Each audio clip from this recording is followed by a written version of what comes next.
My name is Julie Payne, and my brother Joseph spent 30 years trying to make me feel like I didn't belong in my own family. The cruelest part, I never stopped loving him anyway. That, as it turned out, was the most dangerous thing I could have done to him. It started young. Joseph was 3 years older and treated that gap like a divine ranking. From the moment I was old enough to bring home a school report, a friend, an achievement, he resented it. I didn't understand it then. Children rarely understand the complicated things adults plant in them. What I understood was the name-calling. Ugly, parasite, teacher's pet, said casually, consistently, in front of whoever happened to be standing there. My classmates, my friends, once, memorably, my form tutor at parents' evening. In secondary school, it escalated. Joseph's friends became his instruments, a group of older boys who'd materialize in corridors, shoulder-barging, mocking, the particular cruelty that teenage boys deploy when they've been given permission by someone they respect. My brother gave them that permission. I know, because I heard him laughing. I told no one. I was 12. I thought telling would make it worse. It got worse anyway. As adults, the hatred simply changed shape, more refined, more deliberate. Family Christmases became performances, Joseph holding court, loud and easy with everyone, and then something shifting in his eyes the moment I entered a room. A cooling, a tightening. One Christmas, wine loosened something in him. He looked across the table and said it, almost laughing, like it was nothing.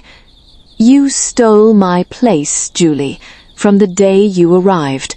Always so innocent, always so lovable, manipulating everyone into adoring you without them even realizing."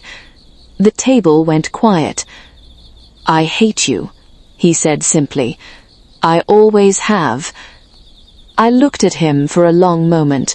Then I said very quietly, "I know, Joseph," and I went back to my dinner.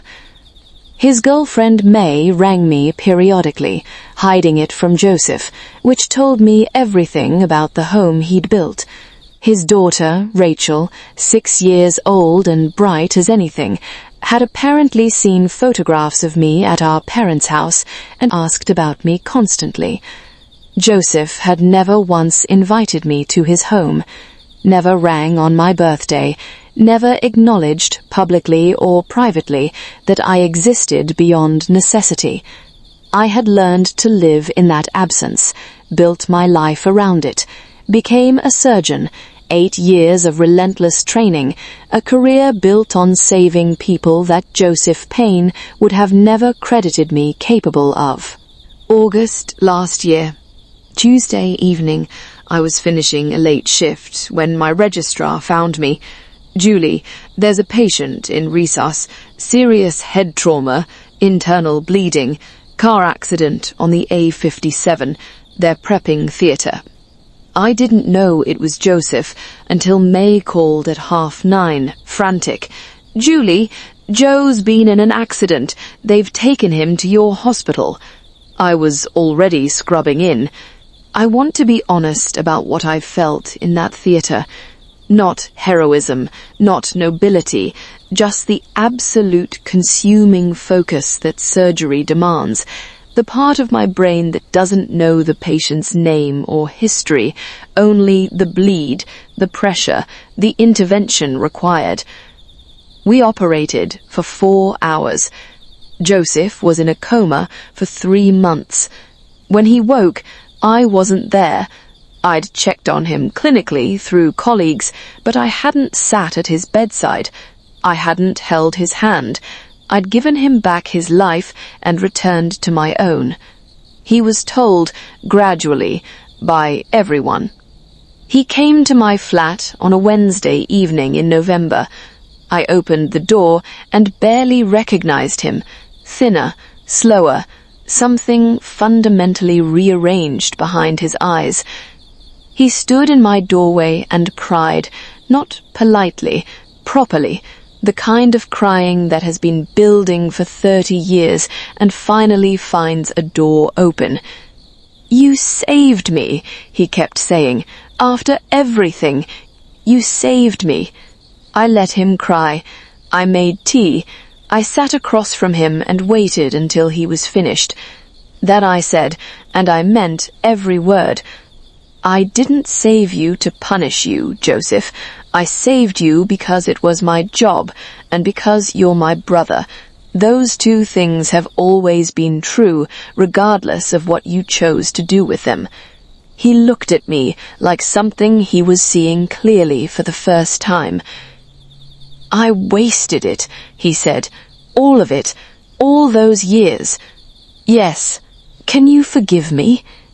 I thought about 12-year-old Julie in that corridor, about 30 Christmases he made hell for me, about his girlfriend May ringing me in secret, about Rachel asking why she'd never met her auntie, and about my peace of mind. "I already have," I said. "I forgave you a long time ago. I just needed you to deserve hearing it." His birthday party 3 months later, he invited me, first invitation he'd ever extended to me. Midway into the party, he raised his glass, gave a speech, and called me his lifesaver in front of everyone who'd ever watched him dismiss me. And Rachel, his beautiful 6-year-old daughter in a yellow dress, tugged my sleeve afterward. "Auntie Julie, I want to be a surgeon when I grow up, like you." I crouched down to her level, smiling cheek to cheek. "Then you will be," I said.